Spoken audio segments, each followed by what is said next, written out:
हे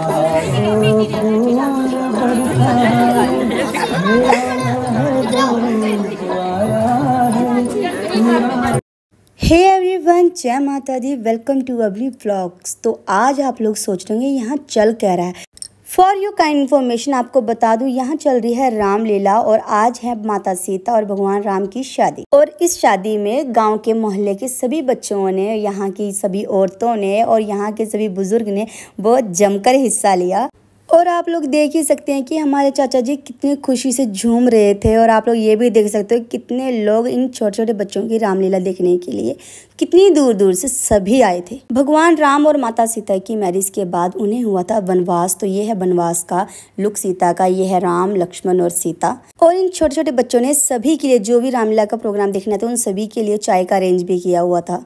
वैसे आप सबके लिए भी और हमारे बच्चों के लिए भी ये प्लस पॉइंट है कि हमारे बच्चे बहुत अच्छी चीज़ें सीख रहे हैं। और ये क्या, राम चोरी चोरी भाग रहा था और हमने उनको देख लिया, मेरे कैमरे से नहीं देख सकता। अब बारी आ गई थी लक्ष्मण रेखा की। तो आप लोग देखो बच्चे कितनी स्कीमी है, ये सब आप सोच सकते हो। और अब आ गया था रावण सीता का हरण करने। तो आप सुने इनके डायलॉग। और ये रावण बना ना, इसने तो वैसे ही हमारे नाक में दम करके रखा है। तो ये सच में बहुत खराब है, इसलिए सारे बच्चों को खराब करके रखा हुआ है। मतलब सबको ये सब जो भी स्कीम है ना, ये रामलीला वाली, ये इसी ने शुरू की थी, इसी से शुरू हुई और यही एंड करता है। और ये वाला टैलेंट हर बच्चे में नहीं होता। ओपनली किसी के सामने बोलना, ओपनली बिल्कुल नर्वस नहीं होना, ये भी कुछ कुछ बच्चों में होता, सभी बच्चों में नहीं होता। और मेरा एक बेटा शाही और एक बेटे ने भी मेरे नाक में दम करके रखा है, जैसे इस रावण करके रखा है फिलहाल अभी सीता के। और यहाँ रावण माता सीता को लक्ष्मण रेखा पार करने के लिए कह रहा था कि वो उनका चीरहरण कर सके। नहीं, मैं बाहर नहीं आ सकती। ये लक्ष्मण रेखा अगर मैं इसको बुलाकर आ गई तो इसका कोई काम नहीं।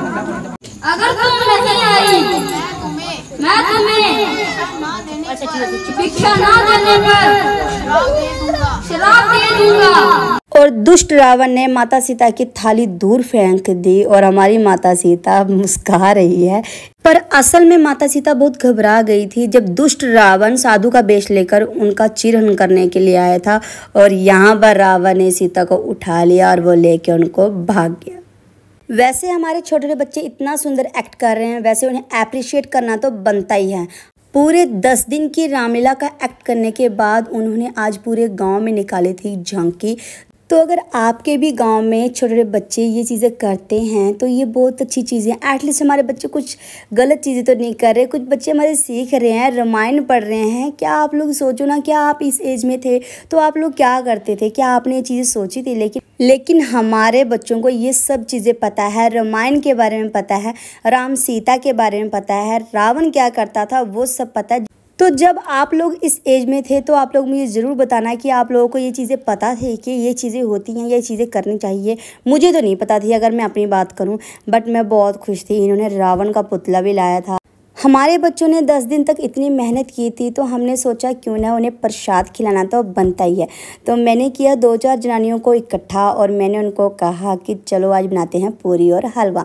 हलवा हमारे चाचा जी ने बना दिया था तो हम बना रहे थे पूरियाँ। और पूरी एक बंदे का बस की बात नहीं है, तो ये सब मैंने अपनी दरानी जेठानियाँ सबको बुलाया हुआ था। और आज रामलीला में चल रही थी अग्नि परीक्षा, जो कि मेरे बेटे ने देनी थी। वो सीता बना हुआ था, मैंने वो सीन नहीं देखा, मैंने वो वीडियो भी शूट नहीं की। और मैं यहाँ थी बिजी और मैं कर रही थी वीडियो शूट। और यहाँ पर आ गए थे सभी बच्चे। और ये बच्चे नहीं हैं, ये मेरे देवर लगते हैं। तो हम लोग बना रहे थे पूरियाँ और ये दे रहे थे सबको प्रसाद।